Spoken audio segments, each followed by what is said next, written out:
Do you ever look around at people your own age and feel like you're watching a species you don't quite belong to? Maybe you're sitting at a dinner, walking through a crowded room, and everyone around you seems swept up in the moment. They seem loud, energetic, concerned with things that feel incredibly small to you.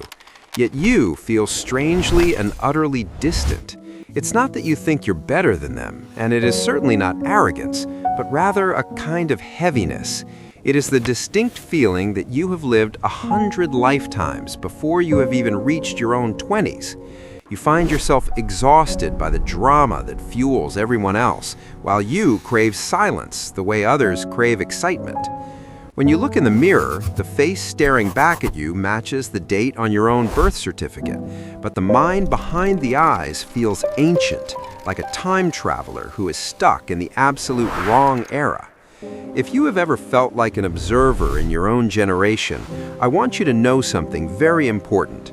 You are not boring, you are not broken, and you certainly are not alone in feeling this heavy, profound isolation. We live in a culture that is obsessed with youth, telling us that to be young is to be loud, reckless, and available. When you prefer deep conversation over a chaotic party or solitude over a group chat, it is easy to turn that difference inward. You might start asking yourself what is wrong with you, or why you cannot simply just be fun like everyone else seems to be. But what you are experiencing right now is not a malfunction.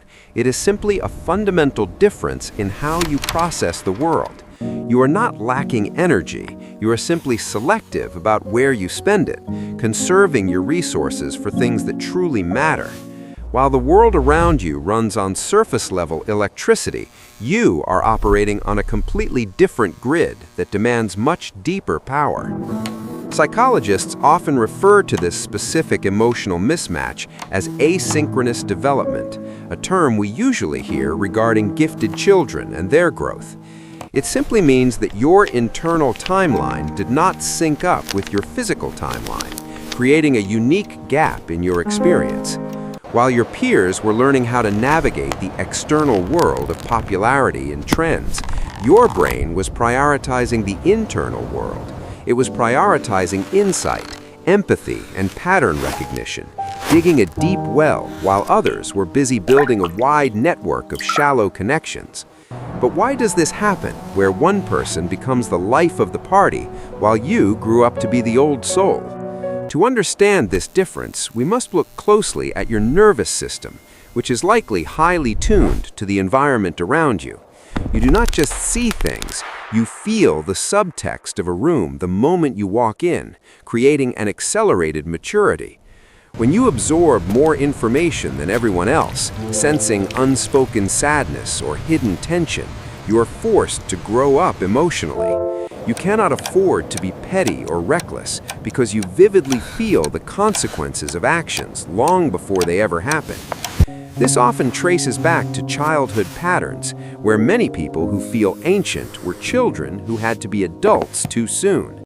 Maybe your home environment was chaotic, or maybe you had parents who were emotionally absent and relied on you to be the peacemaker. You learned very early that being childish was not safe, and that your survival depended on being the calm one who noticed things.